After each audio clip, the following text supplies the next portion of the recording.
Hey, what's up, everyone? Welcome back to House of Footy. It's your boy Ray, and tonight I've got a full house with me. Welcome, Mac Good evening. and Gio. What is good, guys?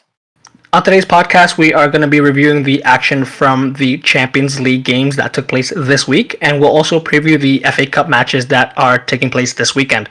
Before we get into it, don't forget to follow us on our social media, both on X and Instagram. Our handle is at House of underscore Footy. Also, don't forget to rate, review, and subscribe to us. We are on both Spotify and YouTube. And lastly, feel free to get in touch with us via email. We love hearing from you guys and we want you guys getting involved. Our email is houseoffooty@hotmail.com. Let's get straight into it. Of course, this week was the remaining second leg of the Champions League matchups for the sort of last 16. And the first one that we're going to talk about is Arsenal 1, Porto 0. This game, of course, went to penalties. And so I guess we'll toss it to you, Mac, right away. Of course, Arsenal won on penalties 4-2, but what were your initial takes from this game? It definitely I felt like the occasion got to Arsenal for quite a bit of the game. They managed to be able to kind of hold their nerve and kind of make their way through their test, and of course come on top through penalties. But they did what they needed to do in regards to getting that goal back earlier on from Leandro Trossard, kind of settled the fans' nerves. But since that point, and realistically over the course of the two ties, it was not the style of football that they've been accustomed to in the Premier League, where a lot of teams okay, we can sit back, be comfortable at the point and kind of hold our shell and not really pose enough of a threat on the counterattack, or they are more expensive and open in play. And at that point give space for Arsenal to kind of work their way through depending on the team. Whereas this is one of the few times in cup football for a lot of these players together at the same time at this stage where you're facing a Porto team that's comfortable to kill the game and still excel in those few months of a transition, which they did pose a threat quite a few times. But credit to Arsenal, they were able to kind of get their way through, manage their way through those situations, and kind of like gritty it up a little bit, kind of get a little bit of a dirty win in some ways. So overall, the whole experience for a lot of the players, fans alike, it was a great positive and a much needed step in the right direction for the club, the manager, and many of the players. Okay, well, yeah, you said it right there. It was a gritty game from a neutral's point of view. And yeah, Arsenal opened the scoring in the first half. I think it was late in the first half, actually, if I'm not mistaken. Leandro Trossard assisted by Odegaard. But a game where it was, of course, it was Arsenal dominating possession, I would say, and having chances overall. I think there was evenly split, but I think Arsenal edged it a little bit there. But Gio, how important is it for Arsenal to sort of they knew what they needed to do. They needed to come out and get a win. They ultimately got the result, and even though it wasn't a blowout, it was a positive result that they eventually got, and of course they're through to the next rounds. What were your takes from this Arsenal result?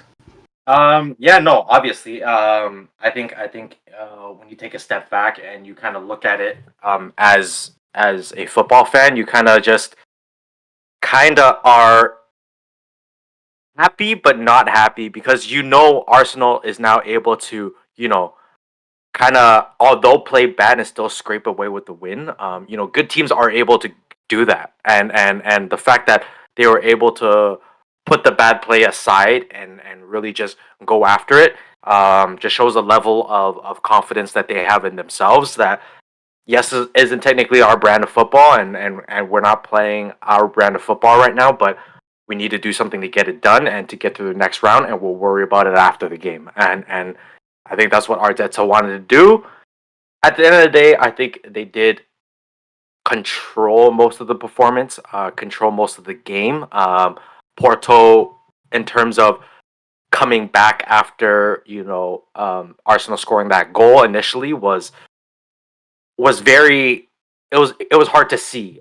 So with that being said, I think overall, the playing field was in favor of Arsenal. So I think even then was great, but I think they would have wanted to end it earlier, not having it to go to penalties. Although things fell in their favor in penalties, we'll get into that. But it just seemed like as the game dragged on and they couldn't score, we seen a little bit of a dip overall, and you see kind of like the energy levels kind of drop. So if I'm Arteta, I'm not too worried. If I'm Arsenal fans, I'm not too worried. Yes, there was a little dip here and there in the game, but overall the game plan went not as they wanted, but enough for them to win, and that's all they really needed. Now they have a clean slate into the next round. Yeah, there were points in the game, of course, in the second half as well that it was quite open. Both teams kind of dropped in energy levels and then kind of saw an opportunity to go on and attack each other, but eventually canceled themselves each other out. I guess, Mac. What did you think about how the rest of the game played out? The rest of the game, it didn't feel like there was. If you take a look and break it down, there wasn't, I would say, a grade A opportunity between either of these teams across both fixtures. It was that Trossard chance, which it's not the easiest chance to be able to score. He did kind of slip it through Pepe's legs, which caught the goalkeeper off guard. And of course, that last gasp, amazing finish from the Porto player in the first leg. Unexpected goals. Porto actually edged out Arsenal over the course of the two legs combined of 1.5 versus 1.4 over two legs. So kind of what that shows you over, in this case, 210 minutes. These teams really couldn't figure out a way to be able to break each other down and create enough of those opportunities. So overall, how it ended up eventually playing out in penalties kind of seemed fair, even though I would agree with the both of you, and I think we'll all be on the same pages where it felt like Arsenal was more in control. But they never had those moments in the final third, that final pass, that final touch to kind of show in the shots totals, in the XG totals of how their quality is much further along than Porto's. Credit to Porto, how they defended, the physicality they played with. I think the man of the match, in my opinion, was Wendell, the left full back for FC Porto, kind of nullifying Saka, one of the most dangerous wingers in world football at the moment, and kind of keeping us silent across not just one, but two fixtures. So overall, it was a great set of game, great emotions. To kind of swing us right back into the penalty section, where I think it was you, Ray, were talking about, where looks like Arsenal have been practicing this, and this is something that they've been taking very seriously as something that they eventually have to get through, wanting to be serious, not across just one, but multiple competitions. And listening to David Raya's post-match interview, he came away and said, I'm disappointed not saving 3. I knew exactly which way they were going each and every single time. It was my mistake on the first one. And the confidence there and their ability and understanding, yes, we've been preparing for this moment since we arrived at the club, since the beginning of the season. So it was great to see that that labor bear fruit. So overall, great game. And it'll be very interesting to see what happens going forward. The last point is what this was actually, we'll talk about it later. Of course, Arsenal, it's the first time they made it to the quarterfinals since 09-10. But in the Champions League itself, this was the first penalty shootout since in a knockaround since 2016. So it was definitely absolute scenes for not just Arsenal fans, but a lot of fans in the Champions League that haven't seen a game like this end up with this type of result in quite a while. Yeah, I mean, you can see the celebrations from the fans after the game, how well into it they were, and of course you're going to be into it, especially with the penalty shootout. But one man, of course, that will come out of this would be, like Mac mentioned, David Raya, who I'm going to credit, of course, the penalty takers from Arsenal: Odegaard, Havertz, Saka, and Rice. Apart from the Havertz penalty, which was a good penalty still, all other 3 penalty takers, fantastic job there. And then Raya, Gio, who you said might be a better signing than Declan Rice at this point, considering how at this point sort of what he's done to get them to the quarterfinals. Surely he's going to sign for them permanently, right? We did discuss this before in our last podcast, Gio, where you weren't here, but let us hear your thoughts about the penalty shootout and David Raya, maybe.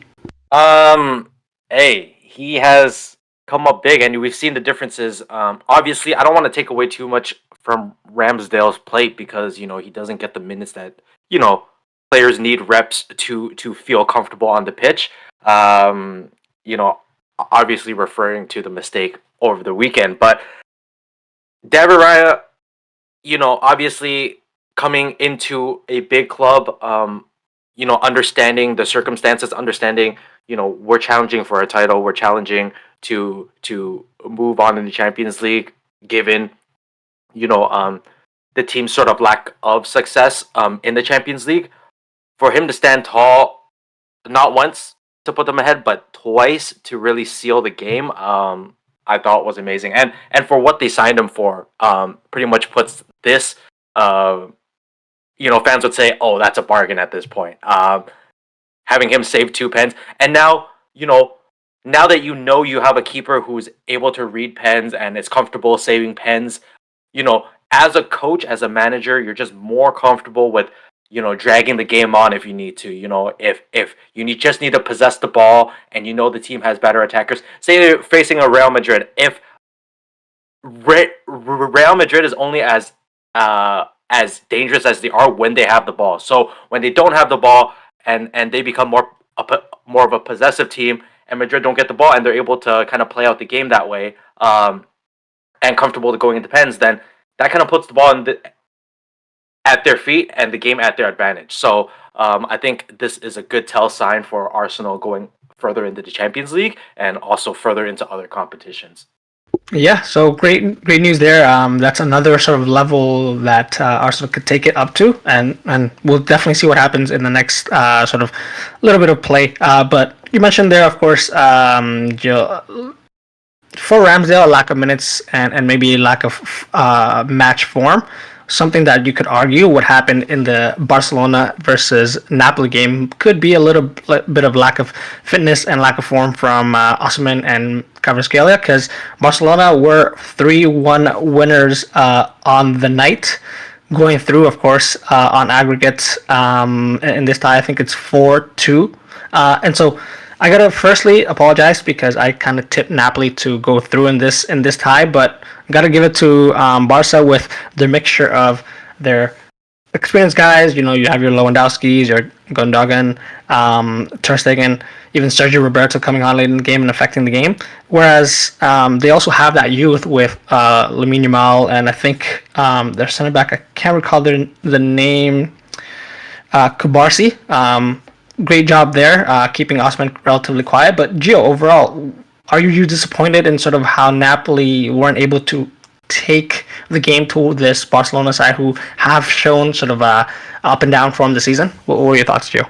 Yeah, it's kind of mixed feelings because yes, I think over the course of the season we've kind of seen the dips of Napoli, the highs and lows of Napoli. Obviously coming off a great season last season, you kind of was hoping, how are they going to top last season? And they really haven't. They really haven't, if I'm going to be completely honest with you. And it's just the inconsistency of play. And it showed in this game. It showed in one of their biggest games of the season, and they weren't able to kind of generate much offense. Given the big names like an Osimhen, Kvaratskhelia, how could it not have clicked at this point? So yes, disappointing, but also disappointing in the sense that Barcelona can't perform at a high level like this on a more consistent basis as well. So it's just a battle of inconsistencies, and Barcelona happened to be the more consistent team this week, this game, and they took full advantage of it. So we know what Barca is capable of. I know it's talking a little long, but only shows what the possibilities could bring under a new manager. But given now, I think I still wouldn't say that they have a shot going to the quarterfinals. But I think they're definitely going to put up a fight at this point. Yeah, Mac, same question, I guess, to you. Great performance overall from Barcelona, but what do you really take away from this result? It's still, for me, it still leaves me very much in the same position prior to this matchup for them. Going into this, I talked about this was definitely a diversion of potential split of what next evolution either of these teams have to take hold. Napoli, that starts now, right? There have already been rumors, of course, where Osimhen, Kvaratskhelia, what's going to be happening with a lot of the kind of the top players at the club, considering in all likelihood they're not going to be in Champions League football next year, and those are players that are very much looking forward to it. In regards to Barcelona, with Xavi leaving, that's already kind of signed, sealed, deliver. It's great. You want to be able to keep making it as deep in this competition. One, if you just look at financial sense, this team needs the money more than probably any other in world football in terms of the higher echelon of, okay, how can we stay to the level that we can be competed at? And getting deeper in these competitions is only going to help that position. In addition, the good part though is that a lot of the younger players where in all likelihood, if Barcelona are going to have a revival, down the road, within the next couple of years. They're going to be the keys. The players that you're talking about, there's of course Lamine Yamal, players like that. Even if Joao Felix ends up coming over, he's still on the younger side. Jules Koundé, players like that, which have potential to grow into key players for the club. I think that's the important role, because in my opinion, the Godogins, Lewandowskis, very similar to some of the other teams that we talk about. They're more band-aids for the short term. So yes, they might be able to help now, but realistically, if this team is going to get where they want to go, it really is at the feet of the younger players. For the rest of the season, though, especially within the Champions League, I think if you would ask me which team you would most want to face, I think they might be second in my draft order alongside Dortmund, unless you're really, really petrified of going to playing at Dortmund, which I think is fair. It's definitely one of the most hostile environments you could play at. But for me, I think they still, of course, the final eight, when we eventually find out the matchups this Friday, I wouldn't be surprised that if you do get a team. And I think the Ray will definitely enjoy the conspiracy. I wouldn't be surprised if we see a Man City versus Barcelona and Man City kind of just walk on through, right? That's if the conspiracy theories are always set in stone. But in my opinion, even though they did just manage to outclass Napoli a little bit, in regards to which team do I want to face most likely in the next round, it might actually be them. Yeah, no, and so let's go straight into that. Dortmund, of course, went through against PSV, winning 2-0 on the night. Mac, I think there was a little bit of boost given the fact that they were playing at home.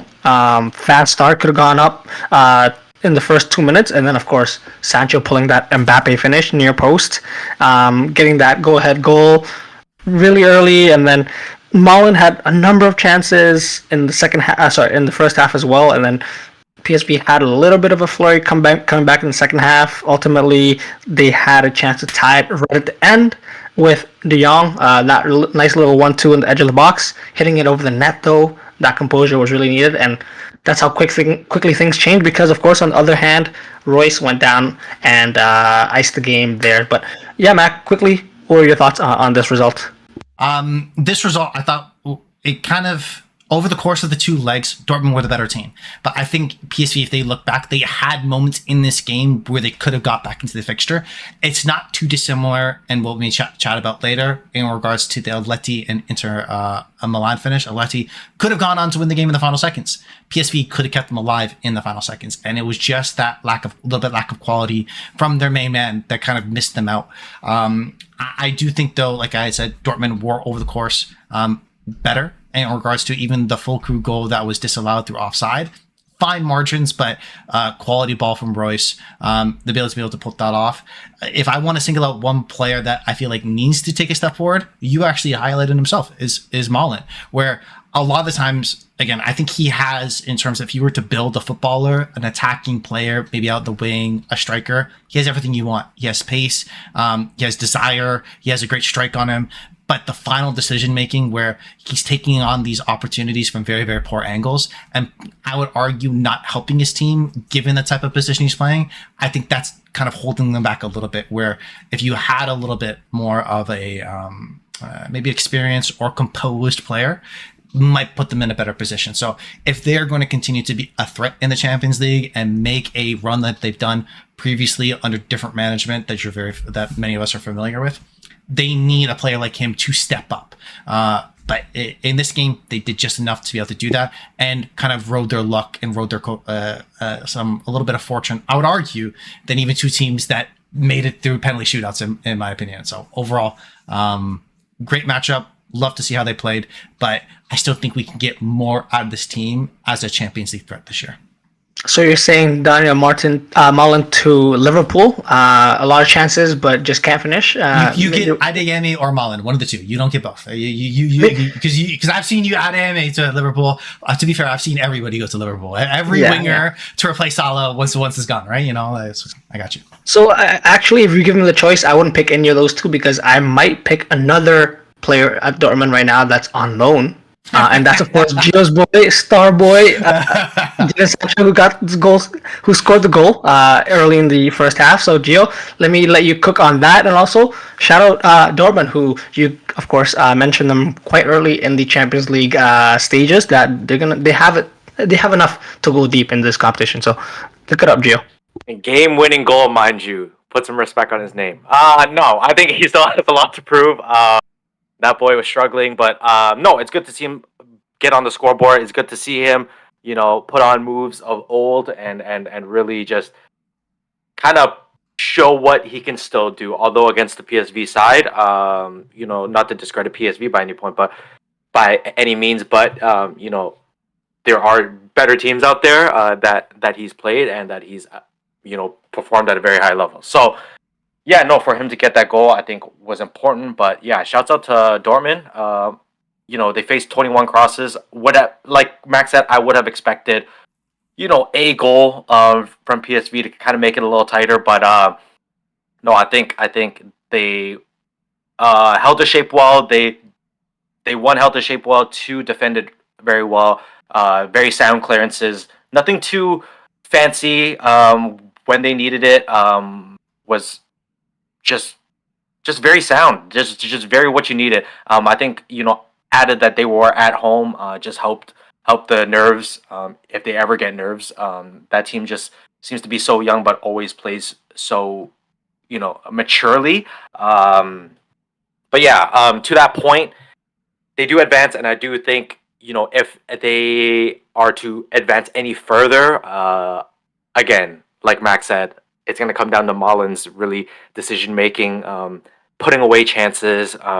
He is capable of almost scoring a goal a game, and even more because he is presented with those opportunities. It's just kind of either taking a touch or sending the ball a little earlier. He's able to create those chances for the team, and once he does kind of come to terms with that and does wrap his head around that, I think again Dortmund is a deep threat in this tournament still, given the teams that are left. I think they have a very good chance. I mean, they have an even better chance of moving on if they face a Barcelona. So fingers crossed there. They do draw Barcelona, but I think the win was well deserved. Again, sad to see PSV not to have scored. Think it would have made the game even better. I think this was one of the more interesting matchups in the final, in the round of 16, just based on level wise, based on back and forth attacking, the openness of the game. So yeah, shouts out to Dortmund. Keep balling, boys. And so, I guess to wrap it up, one of the games that I thought personally was very, very evenly matched was Milan and Atletico Madrid, which actually went to penalties as well. That means, of course, Atletico, who were at a deficit going into this game, won 2-1 after 90 minutes. Inter Milan, of course, winning the first tie 1-0. And it looked like, it really does look like, of course, Inter fumbled here. They had it sort of in the bag there. Could have won it very in the second half as well. And really, it was up to Memphis Depay, who scored a goal, I think, in the closing stages of the game in the second half to really bring it up to extra time. After, of course, they exchanged goals in the early bits of the game. But Gio, what were your initial reactions from this result? They fumbled. They fumbled like you mentioned. I think the only word you can use is fumble, because scoring early, I think in the 33rd minute, I think it was DeMarco, scoring early, and then pretty much kind of in the mindset of playing with a 2-0 lead, you kind of have to set up shop. No matter how open the game presents itself, it has to be almost a sure goal scoring opportunity at that point. I think you don't kind of risk it. What is the goal in running up the score at that point? You have a 2-0 lead. Yes, you try to get one to kind of like put the nail in the coffin, but we've seen Atletico sort of battle back. There is quality in that team, albeit one of their best scorers, Morata, not being on the squad right now. But they have guys like Griezmann. They have guys like DePaul who will fight till the very end. Griezmann, obviously a savvy vet himself, is able to kind of pickpocket and kind of go out there and try to score. But the fact that it wasn't a low block at that point and just kind of keeping the possession, drawing a foul, sending it long, kind of repeating the cycle was a shock to me. So yes, it was a fumble, but because they didn't kind of play the ball to their advantage, I think it was well deserved that they lost the lead. Yeah, and of course, Mac, both teams really looked like, of course, it was a crazy first half. In the second half, though, they were kind of feeling each other out in the sense that they weren't really kind of like boxing. You don't really want to make the final punch too early, because there's always a chance that if you don't land it, they can come back and hurt you again. Ultimately, Atletico were a bit more brave, I would say, and deserved to bring it to penalty shootouts, and then of course ultimately won it against Inter Milan, who, gonna be honest, very disappointed in their penalty taking ability there. What were your reactions from this result? Firstly, I do agree with both of you in a lot of what you say. The first reaction was how disappointed I was in Inter Milan's management of this game. Inzaghi's kind of played very much a fluid style of football thus far this year. When he's been coaching this team, really a 5-3-2 that's flexible, can be aggressive, can be defensive, but it seems like they got caught too in the moment of trying to just reserve their 1-goal lead, that they didn't give themselves enough of an option. If things didn't go their way, they didn't have that extra gear. Once they lost momentum, it felt like it was never coming back for them. So even if you kind of hold off till later in the game, you shouldn't be making, in my opinion, games to I'll say substitutions to win a game, especially in this fixture with still 30 minutes to go. That's too much time. There's too much can happen in the chaos that knockout round football can be. So I'm a little bit disappointed there. But on the other side, this is what Atleti does. They have been part of the 4 of the last 5 Champions League knockout round games that have involved penalties. They've done very well in them. They're very experienced. They know what they need to do. They can win it dirty. They can win it ugly.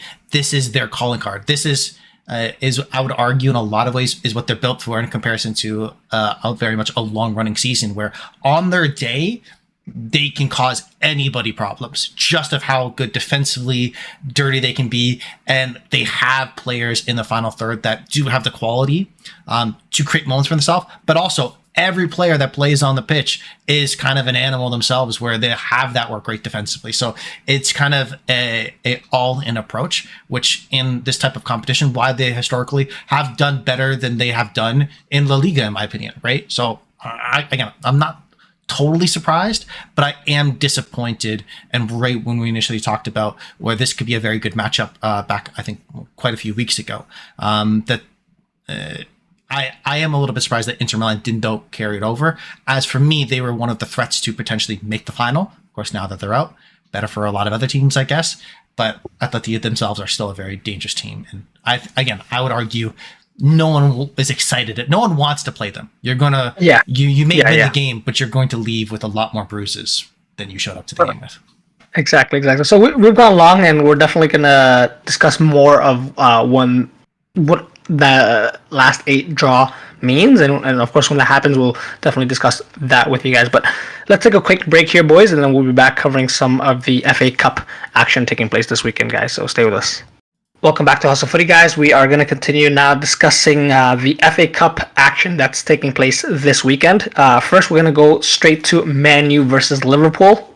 This is going to be, I think, for most people, the biggest matchup of the FA Cup quarterfinals. And, of course, I'm going to go first. What's it look like for Liverpool in this game, Joe, you ask? Honestly, it looks like another opportunity for a lot of these guys who have been in and out of the team based on injuries, based on personnel availability, to make a name for themselves. I expect still, the Szoboszlais and the Connor Bradleys to try to take the advantage with players missing to cement themselves in the starting lineup. I do expect the strongest lineup Liverpool can play, because of course this is one other trophy that Klopp could finish with at the end of his last season at Liverpool. So I'm not expecting a weekend side by any means for Liverpool, and so it's going to be chaotic for sure. I think Darwin Nunez and Luis Diaz are expected to cause havoc against that Man U back line, and so we'll just have to see how Man U line up for this. But I guess I'll toss it to you first, then Gio. What do you expect or predict will happen in this game? Hopefully, good things for Man U, because this is really their. The last time I said, they have a good chance. They lost. So let me start by not saying that. But no, I think this is obviously, every team has had their opportunity to kind of take advantage of Liverpool's injury woes, and this is kind of Man U's chance. Again, I think Ten Hag shouldn't take this game lightly. I think he should, like I kind of said in our notes, you should throw everything and the kitchen sink at this game, because it's one of the last opportunities that they have at a title of any sort. So I think for morale's sake, for competitiveness sake, for adding another trophy possibly sake, you wanna be in this competition still. So they're gonna have to find areas where they can exploit. They are, they've shown that they are capable of scoring an early goal, but kind of keeping on that pressure through the majority of the game, not just for it to drop off in the second half if they get an early goal in the half. So yeah, it's gonna be a good test for them. But either way, whatever the result, I know Liverpool can play with their younger guys and still put up a great performance. They have shown it. But also, if Man U were to win, I don't want to hear they were playing a Liverpool academy, yada yada yada. Hey, you still have to win the game at the end of the day. You still have to put goals in the back of the net. So either way, I think it's going to be a fairly decent game. I don't think it's going to be a wash by any means by either team. So hopefully, Man U can turn a result. Hopefully, Garnacho can kind of play downhill. I think that's when he's most dangerous, anyways, or he's making those overlap runs for Rashford, and then Rashford getting the chance to cut in and have a go. I think that's kind of a pretty dangerous kind of play they run, and they run pretty often. So hopefully they can kind of run it a few times this game and see what they can do to that back line of Liverpool's. Without a doubt, I think that's huge in terms of how Man U will set up and likely try to target Liverpool's weaknesses. Of course, Rasmus Højlund will be missing for this game as well, so that's a big miss for Man U. So, Mac, with that being said, likely Liverpool will have, I think both teams will have spells of sort of dominance in this game, but ultimately, where do you think the game will be kind of won and lost, and what do you predict will happen in this game? I think the game is going to be decided, in my opinion, in the first 30 minutes of this fixture. Here's my thought process, is where Manchester United, historically, against Liverpool at home, have done very, very well. They actually won their last home game last season 2-1 facing Liverpool. They've actually knocked out Liverpool more times than any other team in FA Cup history between those two matchups. So they're very friendly foes. They're very comfortable in this type of fixture if you look at a historical sense. But I think the longer the game drags on and Manchester United don't take a lead, then they're going to start shooting themselves in the foot. Where if things don't work well, yes, there's going to be the young Liverpool kids. There is going to be a whole lot of pressure put on them right away. Just as, because in all likelihood, you're still going to see a lot of key players from Liverpool missing. So the further the game goes along and Manchester United are not able to express themselves, the more likely the fans at Old Trafford may get on their back. And if things don't break well very early on, I think that may cause a lot of problems throughout the course of the game. Where, if an example, if Liverpool go up 1-0 in this game, I don't mean to see Manchester United to have it, but I think they're clipped. I don't think they have, unless space is given in behind for them to be kind of take advantage of against these teams that they played over the course of the last couple of weeks, where they've been very hit or miss. Things haven't gone well. So I'm a little bit worried on that. However, I think if they come out an aggressive approach on the front foot, kind of manage the midfield very well, where they can dominate possession and defensively shut down a lot of Liverpool's key attacking players, where, again, I'm very skeptical on, like the pace of Diaz, Nunez, or Salah. If Salah's playing full time, that's not a great look initially up front. But if they manage to do that, get a lead themselves, or even come out where, hey, we're building pressure, we're on top of them, we have kind of the momentum in our favor, then I think Liverpool, just because it's tough, I think at some point you're going to roll snake eyes. At some point for Liverpool, this may be a little bit too many injuries, a little bit too many players missing, a little bit too many heavy minutes on their key players that need to play 100% all the time for have a chance in a lot of these games that they've just eked by. So again, I think the game is going to be very decided very early on about, in my opinion, which Manchester United shows up for the first 30 minutes. Go ahead, Gio. Right, and then you have to add on, with injuries piling up, and obviously they're slowly trickling back in, but, you know, this is the toughest stretch that you have, you know, in the title race. You still have to face Tottenham coming up very shortly, and you know how pacey they can get, the high line. They love to play downhill football, so, you know, that's going to be a very tough game, and that's going to be a very hungry Tottenham side, because they want to secure a fourth spot too. So, you know, there's a lot to think about for Liverpool. You know, do I rest my players? Do I kind of put on the young academy boys and let them see what they can do? But you know, I know they still want to win, but there's still a lot at stake elsewhere for Liverpool.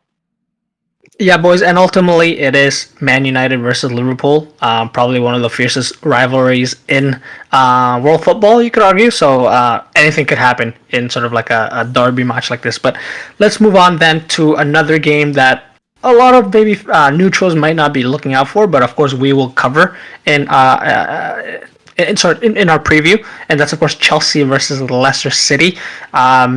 Chelsea, we did speak about it a little bit in our last podcast. Won against Newcastle, and hey, we're able to score 3 goals against them. Whereas Leicester City, first in the championship, can likely secure automatic promotion at the end of the season. And of course, they got the boy Jamie Vardy, who will be salivating looking at this Chelsea back line and potentially causing some havoc himself. What do you expect to happen in this game, Mac? I want to start off with what I want to have happen, because I think selfishly this is what I really need.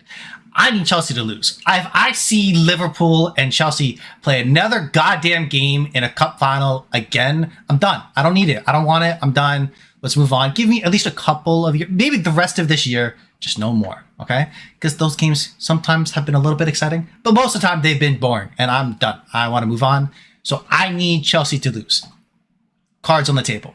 However, and to go back into kind of, let's go realistic brain and actually covering what I think can happen throughout this game, I think Chelsea, where we've seen, to put it nicely, they play to the level of the competition in a lot of ways. And I think how their play is going to be really dictated by how Leicester play. And what I mean by this is where when we've seen Chelsea play against the Man Cities of the world, the Liverpools of the world, even the Arsenals of the world, where, okay, yeah, we're going to play expensive football. There's going to create more space. We can be able to get out and attack and find potentially a little bit easier seams to manage games through. Against teams that are playing a low block, I argue they don't really have the quality in the final third to create consistent opportunities. And if Leicester decide to play that way, which they haven't done thus far through the championship, they've been playing very, very well. They have been aggressive. I'll be interested to see how they match up and how they decide to kind of either change from how they've historically played thus far this year, or still to continue in that manner. And then from there, how Chelsea manage and be able to deal with that. So for me, that's the first impetus. If Leicester, in my opinion, they shut up shop, they're aggressive on the counter and find their moments, I think they could very well beat Chelsea. If I feel like they do open up the game, though, I think that's going to play into Chelsea's favor a little bit too much. And even though their players, let's just say, let's be generous and use FIFA ratings. Let's say they have a finishing of 60. Give them 6 opportunities. Jackson may score 1, right? Maybe. Unless Leicester have 9 men, then he gets a hat trick, right? I think that's how it works. I mean, that's how it is. That's how it works. That's written in his contract. But of course, um, we do have Gio a game that could go either way because, like Max said, Chelsea played to the opposition's level, and at home, you expect them, a Premier League side, to comfortably win against a championship side. But of course, Leicester do have players like Jamie Vardy, Patson Daka, Wilfred Ndidi, Connor Cody's still there, Drew Brees Hall, Harry Winks. A good squad that you could argue likely will just come back to the Premier League and stay probably next season. So it could happen that Chelsea, if they don't score and get frustrated, Leicester have more of a chance to sort of win it at Stamford Bridge. So what are your expectations for this game, Gio? And that's exactly what I wanted to talk about. Leicester City is a borderline Premier League team. They're obviously we're gonna see what the level as is right now, simply because maybe the pace may be a little different from the championship, and we'll see how that stacks up against Chelsea. But they're knocking on the door, ready to come back to the Prem. They have Premier League ready players.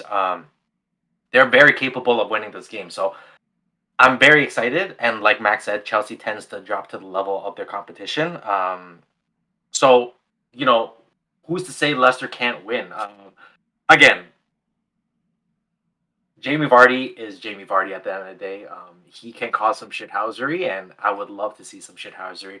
I want to see him score. I want him to celebrate to the Chelsea crowd. I want to see it all. I want to see it all, and I think that's very possible. Yes, Chelsea have had a decent run of games where they have been scoring goals, scoring a lot of goals. Mudryk scoring. Obviously we have Cole Palmer, who's been actually very important. One of the most important signings, to kind of keep this Chelsea side afloat. But no, I think it's going to be a very interesting game. Maybe even because I'm a neutral in this sense, and I kind of want to see Chelsea lose. I'm kind of more interested in this game to see what level Leicester can bring against a Premier League side. So yeah, it's going to be very interesting. My money is on Leicester. I love an underdog. I love an underdog. You guys know that. And I want to see Chelsea burn a little more before Man U finishes sixth on the table. Well, of course, regardless of what happens, I think the winner that comes through in this match will like their chances. Really, at this point, of course, in the semifinals, you do have Wolves against Coventry and then Man City against Newcastle. So likely one of the teams between Newcastle, Man City, Liverpool, Man U, and Chelsea, Leicester could be out, and then you could have yourself an easier run into the final there. So even for Chelsea, if they do win this game, which again, gotta emphasize it, boys, even though we are liking Leicester's chances, they are favorites, and if they do win, they go into the semis. They could draw the winner of Wolves versus Coventry, and then like Max, worst nightmare, they could be back in the finals. Pochettino gets a little bit of luck in the final this time and maybe wins against like a Man U or Man City, and then a trophy there for his first season. So still still could be could possibly be a good overall season in terms of winning something for Chelsea, but we'll just have to wait and see. But until then, we're definitely gonna, in our next podcast, review all of these matches. So this concludes our podcast for today. If you guys like what you heard, please like and subscribe to us on our social media. That's at @houseof_footy. If you have any comments, suggestions, or general banter, get in touch with us via email as well, houseoffooty@hotmail.com. The next time you hear from us will be Tuesday when we review this weekend's FA Cup games. But until then, thank you, Matt, for joining us. Peace out. Thank you, Gio. Peace out, guys. See you guys.